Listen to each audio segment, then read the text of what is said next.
Assalamualaikum warahmatullahi wabarakatuh. Selamat pagi, salam sejahtera buat kita semua. Puji syukur saya panjatkan kehadirat Tuhan Yang Maha Esa, berkat rahmat, taufik, hidayahnya kita diberikan keselamatan, kesehatan pada hari ini dalam mengikuti perkuliahan di sesi ke-9. Hari ini kita akan membahas tentang tema motivasi dalam mata kuliah manajemen sumber daya manusia. Nah, kita akan diajak mencari bagaimana seseorang memiliki motivasi di dalam organisasi atau di dalam dia menjalankan pekerjaannya. Nah, kita harus tahu dulu deh, motivasi itu apa? Motivasi adalah pemberian daya penggerak yang menciptakan kegairahan kerja seseorang agar mereka mau bekerja, artinya bekerja sama, bekerja efektif, dan terintegrasi dengan daya upaya untuk mencapai kepuasan dalam bekerja. Nah, itu adalah bagian motivasi. Nah, di mana motivasi sendiri akan membuat seseorang punya semangat di dalam pekerjaannya. Gimana kalau seseorang bekerja tapi tidak digaji? Kira-kira punya daya semangat apa enggak dalam bekerja? Nah, itu adalah bagian dari sebuah motivasi. Motivasi sendiri memiliki beberapa tujuan. Pertama, tujuan motivasi diantaranya adalah yang pertama adalah meningkatkan moral dan kepuasan kerja karyawan. Otomatis dengan meningkatkan moral seseorang, artinya dia dapat menciptakan kondisi perilakunya untuk berperilaku baik karena sudah mendapatkan kompensasi, sehingga motivasinya bekerja, dia tidak akan mengganggu kondisi internal maupun eksternal di dalam organisasi sendiri, sehingga menimbulkan kepuasan dalam bekerja. Kedua, meningkatkan produktivitas kerja karyawan, di mana seseorang harus dengan motivasi karyawan akan meningkat dalam segi produktivitas kerjanya. Ketiga, mempertahankan kestabilan karyawan perusahaan, di mana kestabilan itu artinya tidak adanya turnover karyawan yang sering terjadi dalam perusahaan, sehingga stabil karyawan di dalam perusahaan sendiri. Yang keempat, meningkatkan kedisiplinan karyawan. Dengan adanya motivasi, orang diharapkannya punya kedisiplinan di dalam bekerja nantinya, sehingga ketika dia sudah dapat kompensasi, dia tidak akan melakukan tindakan indiscipliner atau tidak masuk kerja atau telat dalam bekerja. Terus selanjutnya, mengefektifkan pengadaan karyawan, di mana pengadaan gimana tidak sering melakukan rekrutmen karyawan karena menurunnya turnover tadi. Terus menciptakan suasana dalam hubungan kerja karyawan.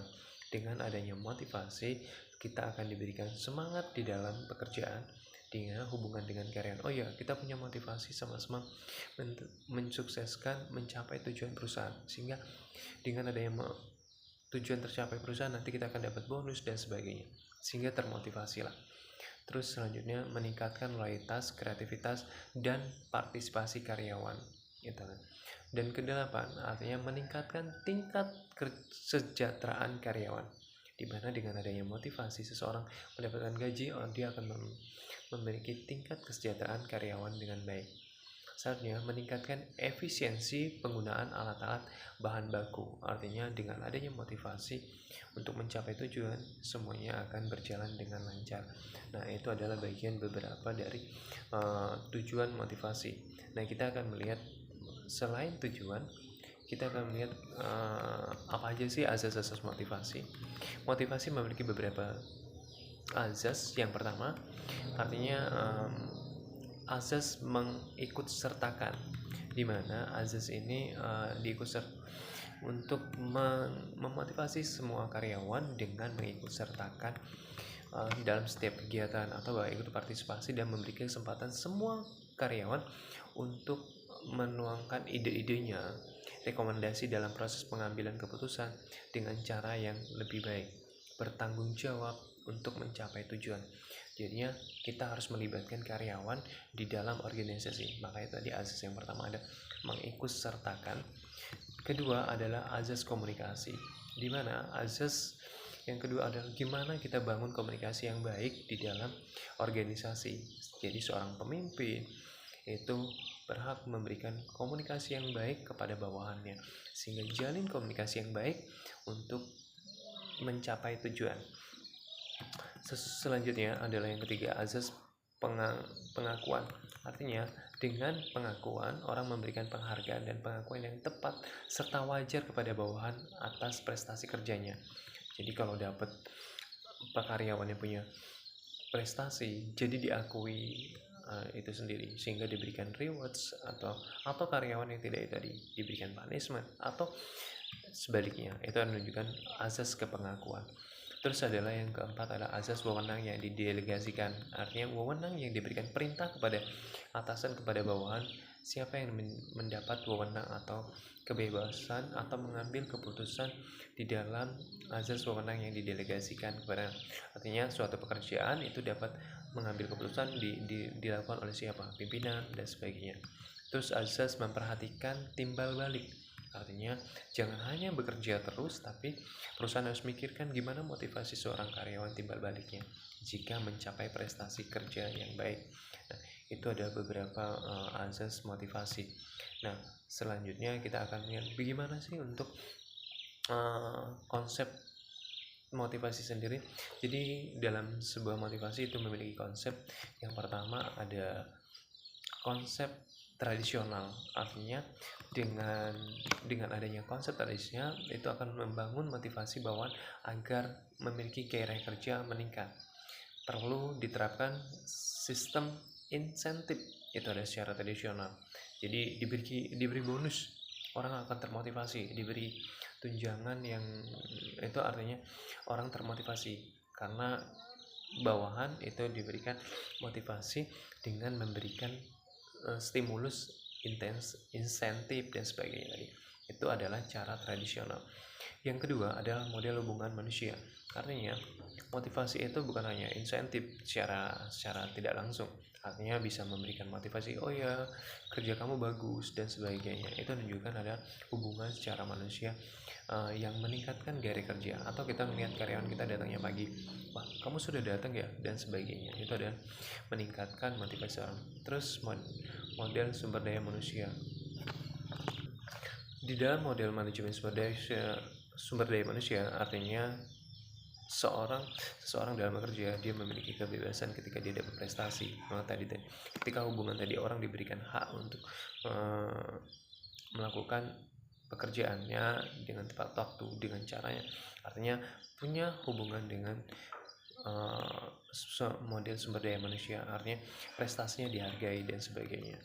Selanjutnya, nah itu ada beberapa tentang motivasi. Nah, coba dari beberapa yang saya jelaskan tadi, kalau pernah ada pertanyaan boleh mengajukan di via kolom komentar, nanti akan kita bahas sama-sama.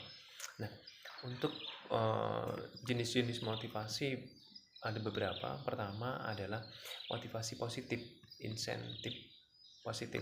Jadi motivasi positif, motivasi yang merangsang bawahan dengan memberikan kepada mereka prestasi di atas prestasi standar. Artinya siapa yang memiliki prestasi itu diberikan reward dan sebagainya. Dengan motivasi positif, bawahan akan meningkat, oh ya aku mau seperti mereka karena dia punya prestasi. Itu yang juga. Atau konotasi negatif, nanti kalau kamu nggak bekerja nanti bonus kamu dikurangi dan sebagainya. Itu ada motivasi negatif.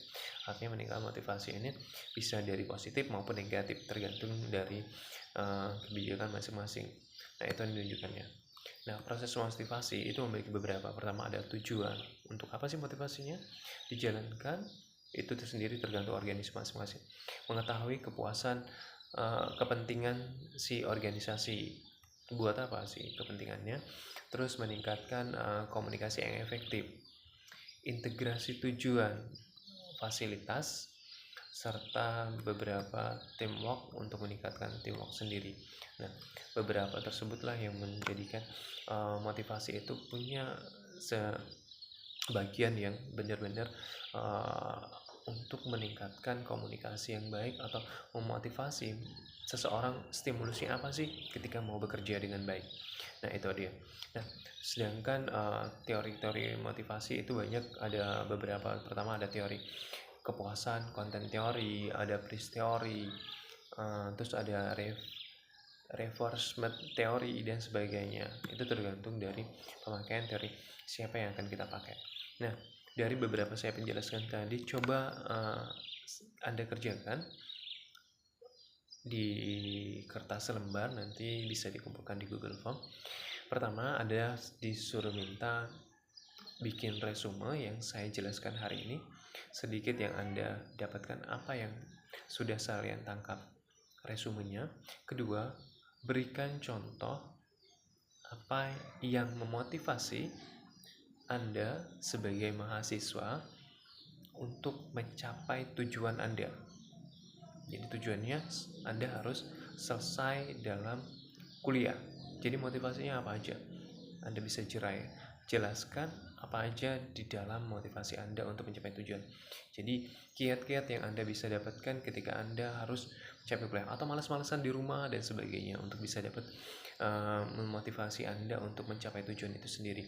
Nah, demikian untuk uraian hari ini. Nanti lebih lanjutnya kita akan jelaskan di dalam kelas. Nanti kalau ada kurang jelas di dalam penjelasan saya, nanti kita bisa sharing take and skip-nya di dalam ruang kelas. Itu aja, dan saya Ria. Assalamualaikum warahmatullahi wabarakatuh.